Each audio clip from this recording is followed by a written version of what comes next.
Hi, this is Dr. Charuta J. Puranik. I am the founder and director of Oculus Regenerus Eye Care and Research Center.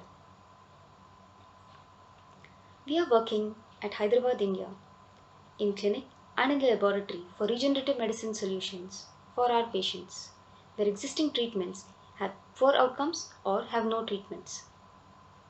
I am going to talk about these efforts in a 3-part series. In today's episode, I am going to talk about the Donor Cornea Convalescence program and regenerative medicine solutions from our side for keratoconus.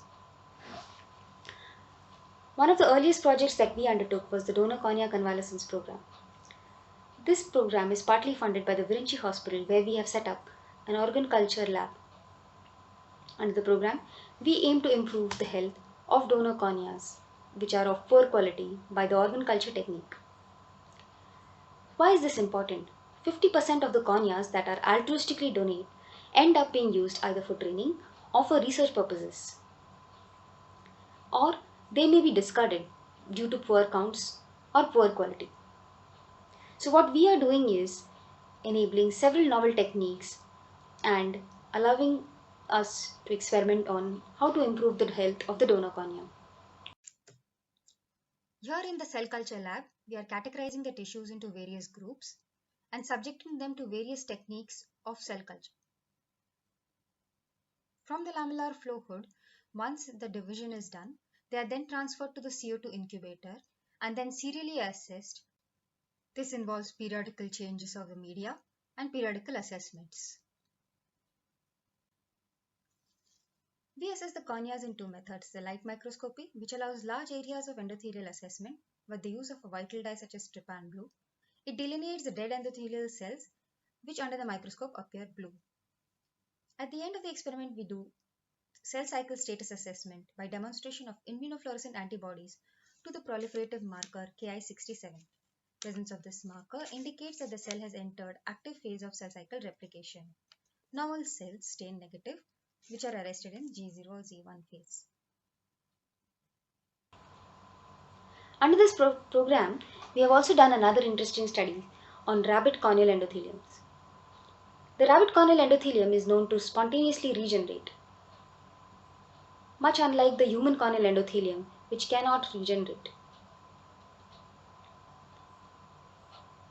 Our xenotransplants, in which the rabbit received a human cornea of poor quality, showed progressive improvement of the corneal clarity.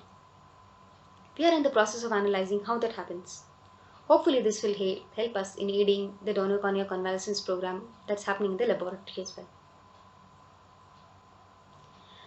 The second part is an exciting area, that is the keratoconus.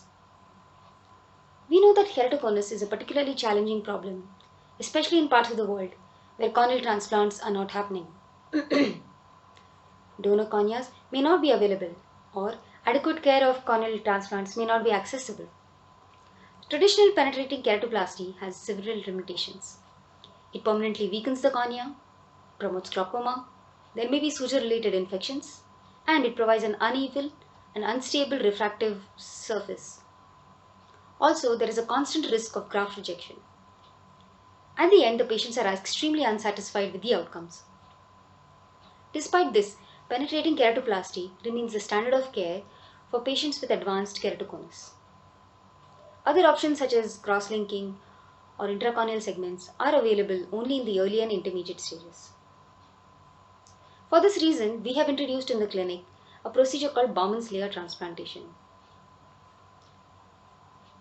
In this process, we are inserting a donor Bauman's layer into the patient's cornea. What we know is that one of the earliest indications of keratoconus is fragmentation of the Bauman's layer. This is considered by many to be a mechanical insult that may destabilize the cornea and predispose it to ectasia.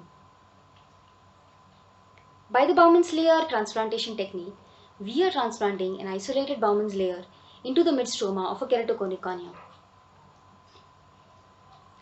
This has led to great satisfaction amongst the patients and reduced complications, the greatest leverage being the absence of sutures. Another exciting development for the keratoconus is also the experiments that we have been doing in rabbits. The first set of experiments involved creation of a suitable model of keratoconus. We have meticulously performed lamella dissection of the rabbit cornea, mechanically excised stroma, and resutured a gap. This model has been shown to be a reliable model for keratoconus experiments. Secondly, along with scientists at the IIT Hyderabad, we have used a decellularized extracellular matrix that is derived from human corneas with and without limbal chips. The same was injected into the keratoconus model of the rabbits, and we have had very encouraging results and are in process of planning human trials.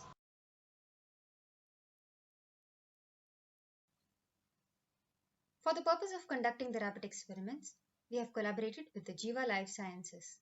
Here, we created a sterile environment and operated on the rabbits. All tests were done under as far as possible sterile conditions, and the records have been meticulously noted. Surgery was done under an operating microscope that was created at the site itself with the help of an external light source.